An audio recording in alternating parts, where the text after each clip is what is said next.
Welcome back to Crisco's Corner, unfiltered commentary, not your truth, the real truth. And as always, thank you for your support.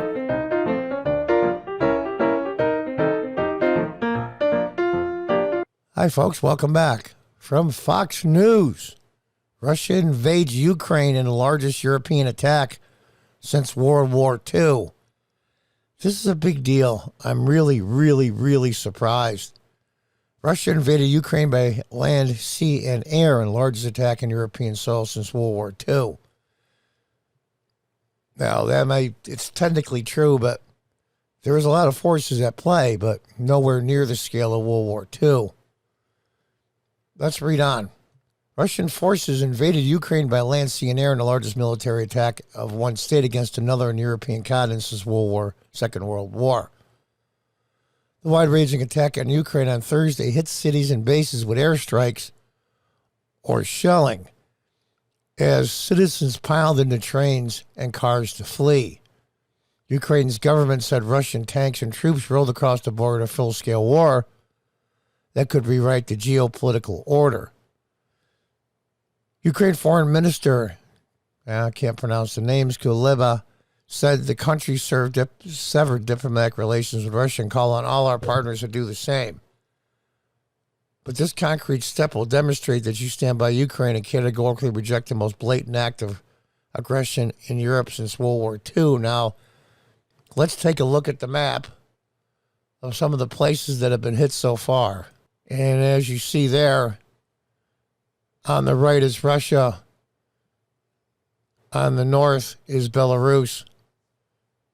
Northwest is Poland, Slovakia, and Hungary is west, Romania, Moldova. And you see in the very south, those Russian troops landed in port city of Odessa. Now, right below it, you'll see Crimea in small print. Crimea is the area that the Russians took over when Barack Obama was president. And basically nothing happened to him. Now they have a nice launching point. I'm trying to figure this out. You know, you always try to put yourself in the position of the opposition, what they're thinking. I don't think that Putin wants a takeover of the entire country in a physical occupation with his forces. It would strain it too much. It would cost a fortune. What he really and truly wants is two things. One, Ukraine never, ever become a NATO nation. He considers NATO an enemy of Russia, and he does not want an enemy bordering his country. I'm not saying I agree with what he said and done, but you have to put yourself in your opposition's mind. He does not want Ukraine to be part of NATO under any circumstances. So in order to do that, he's not, you can see there, those little red circles are just airstrikes, missile strikes. The ground troops are where the red arrows are. So you're not having Soviet troops, you shouldn't say Soviet anymore, Russian troops all the way in the interior. He wants a regime change. He wants a regime that's pro-Russia. Now, I'm not trying to justify what this guy is doing. I think he's a piece of crap. I always thought he was a piece of crap. But unfortunately, you have to deal with them sometimes in the real world. Now, that having said, we've gone into many countries. Let's just tell the truth here. That we wanted a regime change. And we wanted a pro-Western, pro-USA regime. We've done it all over the world. We can go through the list. It's long.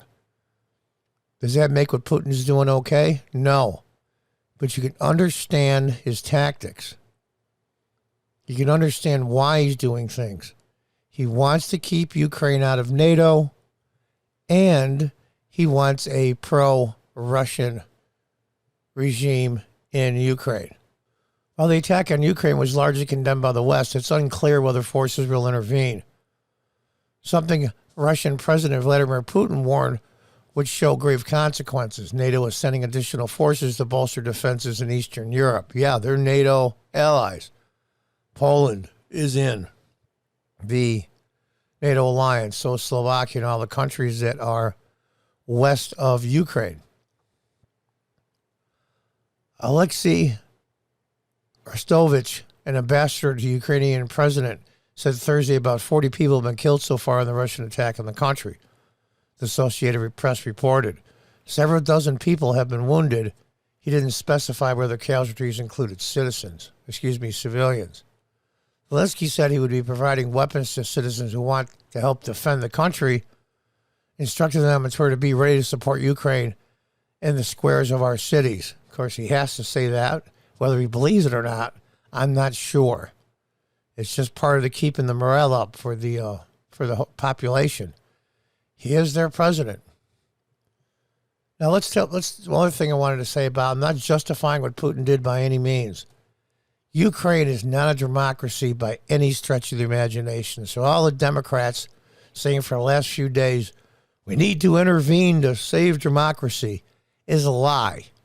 I don't want to get in politics here because at a time of crisis, it's poor taste, I think, to criticize the side you don't like politically in the U.S.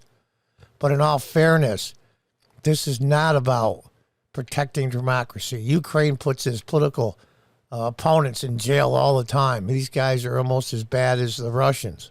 So let's just tell the truth here. But even still, I'm really surprised. But like I said, Putin's goal is to putting a new regime that's pro-Russian and keep the Ukraine out of NATO. I think that's all he wants, frankly. Let's scroll through here.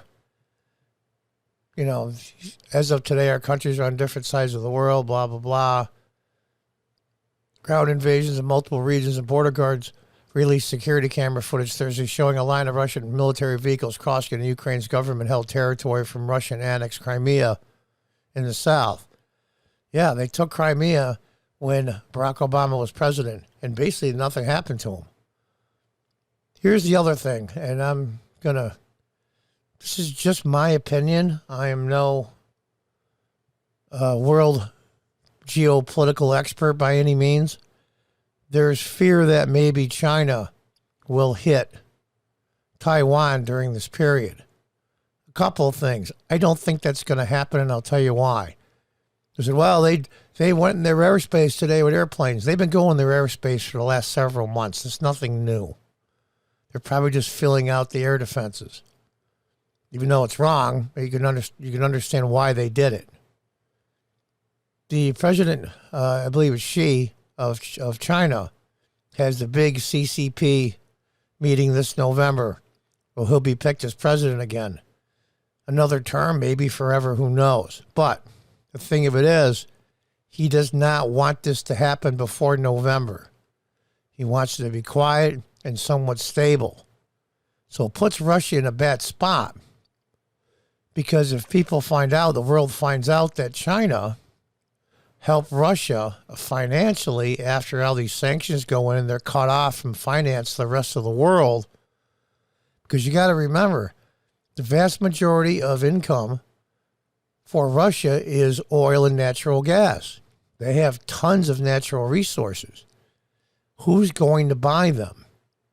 Now, if China makes a deal and buys them, will that just cause grief for China?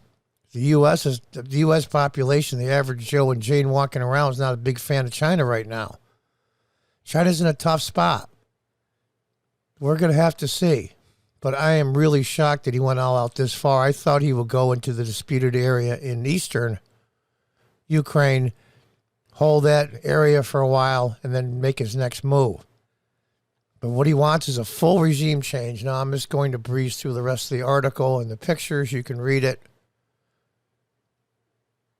You know, Kiev is home to 3 million people. Everybody thinks that all these countries are like third world countries. This is Kiev here. This is a modern Western city. Let's scroll through. It's over 1 million people. I mean, come on. You know, after denying plans to invade, I mean, it doesn't really matter at this point. Martial law has been declared in Ukraine. And, you know, the police have intensified measures to ensure law and order. We can go all those details. I don't think it really matters. The fact of the matter is, Putin's goal is a regime change to a pro-Russian administration, president of Ukraine, and to keep Ukraine out of NATO. Now, what those other plans are, grabbing part of Poland and this and that, those are NATO countries. I don't even think he has the balls to hit a NATO country. Will he test NATO? I don't know. But one thing I want people to remember, if this does go to war with NATO, it's because of President Donald Trump that everybody ragged when he first got into office, that the NATO countries weren't paying their fair share. And everybody said, you're trying to destroy NATO. Absolute crock of bullshit.